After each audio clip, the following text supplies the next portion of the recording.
లెబనాన్పై Israel దాడులు ఆపకపోతే విధ్వంసం సృష్టిస్తామంటూ ఇరాన్ వార్నింగ్ ఇస్తూ ఉంది. శాంతి ఒప్పందంపై సంతకాలు చేసుకున్న తర్వాత కూడా దాడులు చేస్తోంది ఇజ్రాయెల్. ఒప్పందానికి ఇజ్రాయెల్ కట్టుబడి ఉండాలంటూ ఉంది ఇరాన్. ఇప్పటికే హద్దు మీరింది ఇజ్రాయెల్ అంటూ చెప్తూ ఉంది. లెబనాన్పై ఒక్క బాంబు పడిన అమెరికా స్థావరాలపై విరుచుకు పడతామంటూ ఇరాన్ చెప్తోంది. ఇజ్రాయెల్పై ట్రంప్ చర్యలు తీసుకోవాలంటూ సూచిస్తుంది ఇరాన్. లేకపోతే ఇరాన్ దమ్మెంటూ చూపిస్తా ఉంటుంది ఇరాన్. ఇజ్రాయెల్ను అదుపు చేయాలని లేకపోతే మళ్ళీ హార్ముజ్ క్లోజ్ చేస్తామంటూ ఐఆర్జీసీ వార్నింగ్ కూడా ఇస్తూ ఉంది.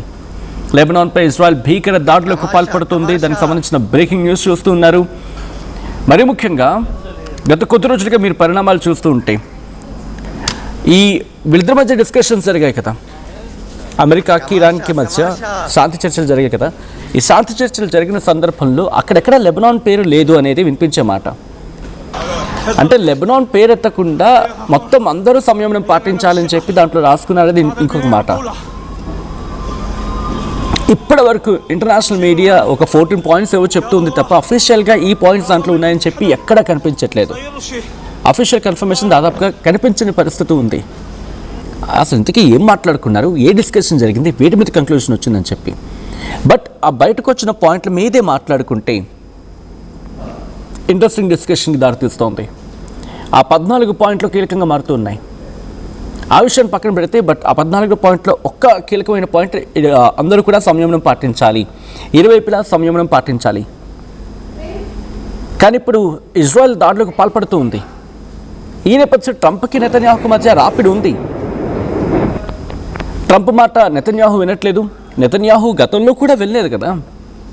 మీకు గుర్తుండుంటే ఎప్పుడైతే శాంతి చర్చలు కొలుక్కొస్తున్న సందర్భం ఉందో ఆ ప్రతిసారి ఇజ్రాయెల్ అటాక్ చేస్తుంది.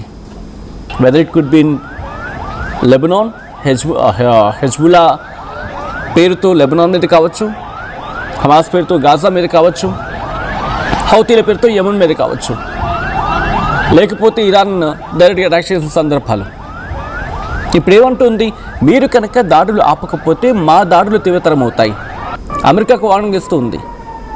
ఇప్పటికే ట్రంప్కి నెతన్యాహుకి పడటం లేదు, పొసకటం లేదు అనే మాట వినిపిస్తూ ఉంది కదా. ఎందుకంటే సీజ్ ఫైర్ నియమాలను ఉల్లంఘిస్తున్న పరిస్థితి ఇది క్లియర్గా.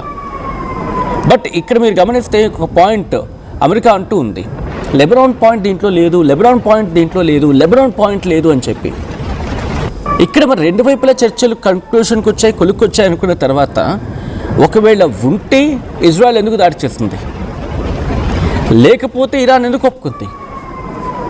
ఇది కాస్త కన్ఫ్యూజన్గా ఉంది. నేను మళ్ళీ చెప్తున్నా, ఇరాన్కి అమెరికాకు మధ్య శాంతి చర్చలు జరిగాయి, కొలుక్కొచ్చాయి. దీంట్లో గన్ షాట్గా ఎటువంటి డౌట్ లేదు, ఎటువంటి డిస్ప్యూట్ కూడా లేదు. బట్ ఇరాన్ చెప్పేది ఏంటి, లెబనాన్ అంశం కూడా ఆ 14 పాయింట్లలో ఉండాల్సిందే, ఉంటేనే మేము ఒప్పుకుంటామని చెప్పి.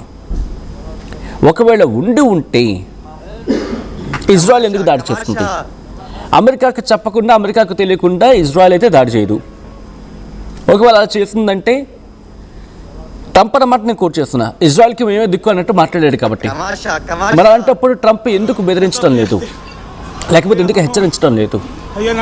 లెబనాన్పై దాడులు జరుగుతూ ఉంటే నేను 16 మంది మరణించిన సందర్భంలో, గతంలో కూడా అంతే కదా, శాంతి చర్చలు కొలుక్కొస్తున్నా అనుకున్న టైంలో పక్కనే కదా లెబనాన్.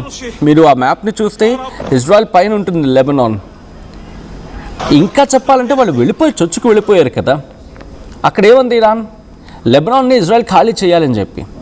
ఎందుకంటే ఇజ్రాయెల్లోని ఈ దక్షిణ లెబనాన్లోని కొంత ప్రాంతాన్ని ఇజ్రాయెల్ ఆక్రమించేసుకుంది.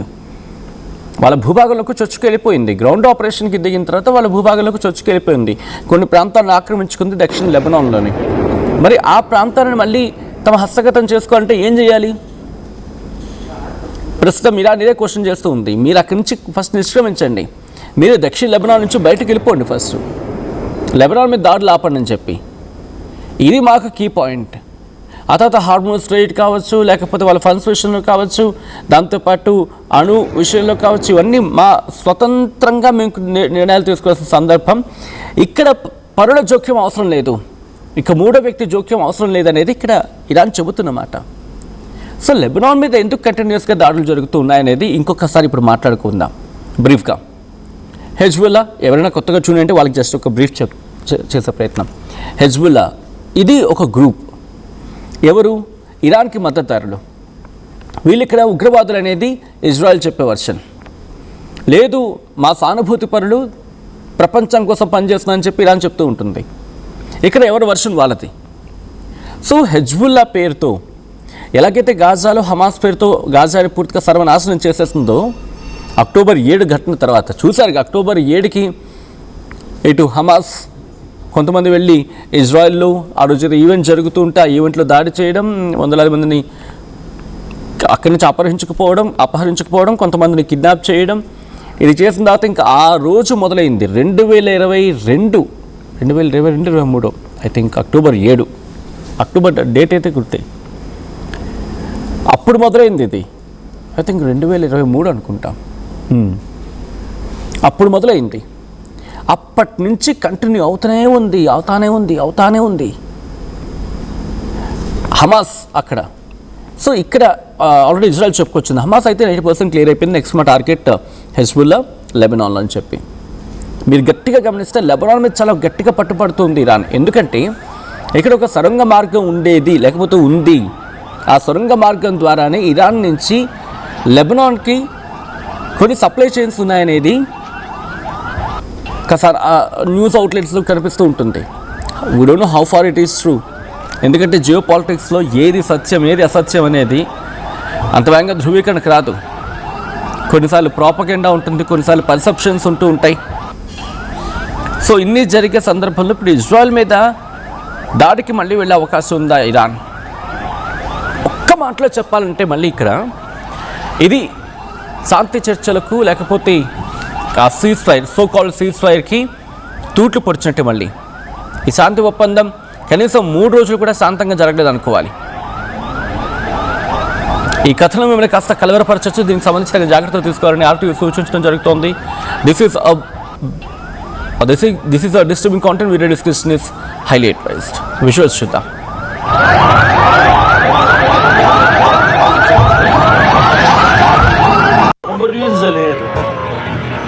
راح لحد المسافر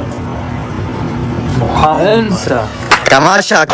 الضرب يا اختي، هي هون، هي انا بالشقه بعد البنايه عم تولع، عم بشيلوا العالم. يا الله يا الله ما يكون في حدا صاير له شيء يا رب. الضرب يا اختي.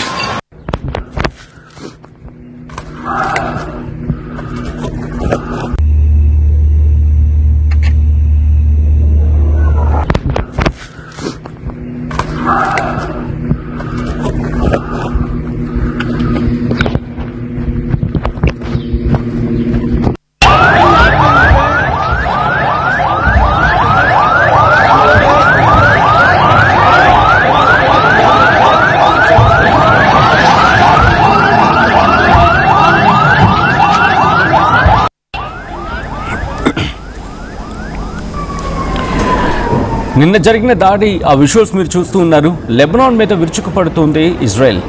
కానీ ఎక్కడ అమెరికా వారుస్తున్న పరిస్థితి అయితే మాత్రం ప్రస్తుతానికి కనిపించడం లేదు. మరి ఒకవేళ ఇదే కంటిన్యూ అయితే ఇక ఆ శాంతి చర్చలకు తూట్లు పొడిచినట్టేనా? ట్రంప్ నెతన్యాహుకి ఏం చెప్తాడు? వారించే ప్రయత్నం జరుగుతుందా, లేకపోతే ఇజ్రాయెల్ డామినెన్స్ ఇక్కడ కనిపిస్తుందా? ఇజ్రాయెల్ మాట అమెరికా వినాల్సిన పరిస్థితి ఎదురు కాబోతూ ఉందా?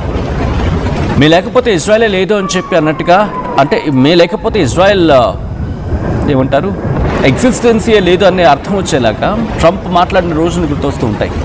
అండ్ అటువంటి రోజులు ఇప్పుడు ప్రతిబింబిస్తూ ఉన్నాయా, లేకపోతే ఇజ్రాయెల్ తిరిగి ఒక వార్నింగ్ టైప్ ఇచ్చే ప్రయత్నం చేస్తూ ఉందా? నువ్వు పట్టించుకున్నా పట్టించుకోకపోయినా మా దారిలో మేము వెళ్తామని చెప్పి. ఎందుకంటే గతంలో కూడా ఇలాగే జరిగింది. సో ఈ నేపథ్యంలో ఏం జరిగే అవకాశం ఉందనేది ఆసక్తికరంగా మారింది. ట్రంప్కు నెతన్యాహు బిగ్ షాక్ ఇచ్చాడు. సీజ్ ఫైర్ నియమాలను ఉల్లంఘించింది ఇజ్రాయెల్ అంటూ మాట్లాడుకుంటున్న క్రమం. లెబనాన్పై ఇజ్రాయెల్ భీకర దాడికి పాల్పడింది. భారీ పేలులతో దత్తరింది దక్షిణ లెబనాన్. హెజ్బుల్లా కార్యకలాపాలపై ఇజ్రాయెల్ దాడులకు పాల్పడింది. మిజైల్స్తో విరుచుకుపడింది ఇజ్రాయెల్. దాడుల్లో ఏకంగా 16 మంది మరణించారు. ఇజ్రాయెల్ దాడులతో మిడిల్ ఈస్ట్లో ఇంకోసారి హైటెన్షన్ వాతావరణం నెలకొంది. అమెరికా ఇరాన్ అవగాహన ఒప్పందం తర్వాతే దాడి జరిగిన సందర్భం. సీజ్ ఫైర్ ఉల్లంఘనపై ఇరాన్ అమెరికా రియాక్షన్పై ఉత్కంఠ నెలకొన్న సందర్భంలో ఇరాన్ రియాక్ట్ అయింది. ఒప్పందం మన్నాడే దాడులు జరగడంతో ఏం జరగబోతుందనే టెన్షన్కి ఇప్పుడు బలం చేకూర్చేలా ఉంది ఇరాన్ స్టేట్మెంట్. ఇరాన్ అమెరికా శాంతి ఒప్పందాన్ని ఒప్పుకోలేదు నెతన్యాహు అనేది చాలా గట్టిగా వినిపిస్తున్నమాట. లెబనాన్ను ఆక్రమించే వరకు యుద్ధం ఆపేది లేదంటూ ఉంది ఇజ్రాయెల్. నెతన్యాహు నిర్ణయాన్ని తప్పుపట్టాడు అమెరికా అధ్యక్షుడు ట్రంప్ అంటూ పెద్ద ఎత్తున చర్చ జరుగుతున్న సందర్భం. But how far it is true, have to know. America లేకపోతే ఇజ్రాయెల్ను ఎవరు పట్టించుకోరంటూ ఉంది అమెరికా. ఇదే అంశానికి సంబంధించి ఉపాధ్యక్షుడు జేడీ వాన్స్ రియాక్ట్ అయ్యారు. ఆయన ఏమంటున్నారో చూద్దాం. I saw the Axios report, that Netanyahu is fuming.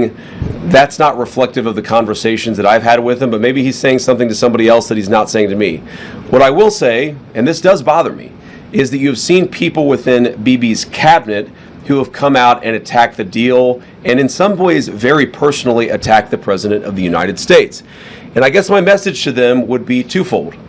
Number one, Donald J. Trump is the only head of state in the entire world who is sympathetic to the nation of Israel at this moment in time. And he happens to be the head of state of the world's superpower. If I was in the cabinet of the Israeli government, I might not be attacking the only powerful ally that I have anywhere left in the entire world. And the second message I would give to some of those cabinet members, Bibi, to his credit, has not gone down this path, but to some of these cabinet members in Israel who are attacking the President of the United States, the other thing that I would say is that over the last 3 months, 2/3 of the defensive weapons that have protected your homeland have been built by American hands and paid for by American tax dollars. The problem for Israel is not Donald J. Trump. And anybody in Israel who thinks their biggest problem is the President of the United States needs to wake up and smell the reality of the situation that country is in. Thank you all.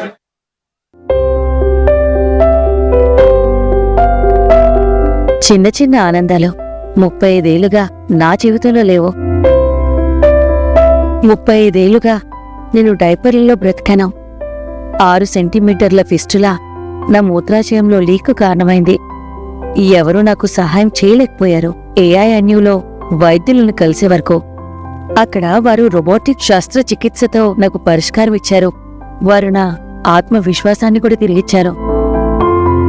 Precision care makes it possible. The Center for Robotic Surgery at AINU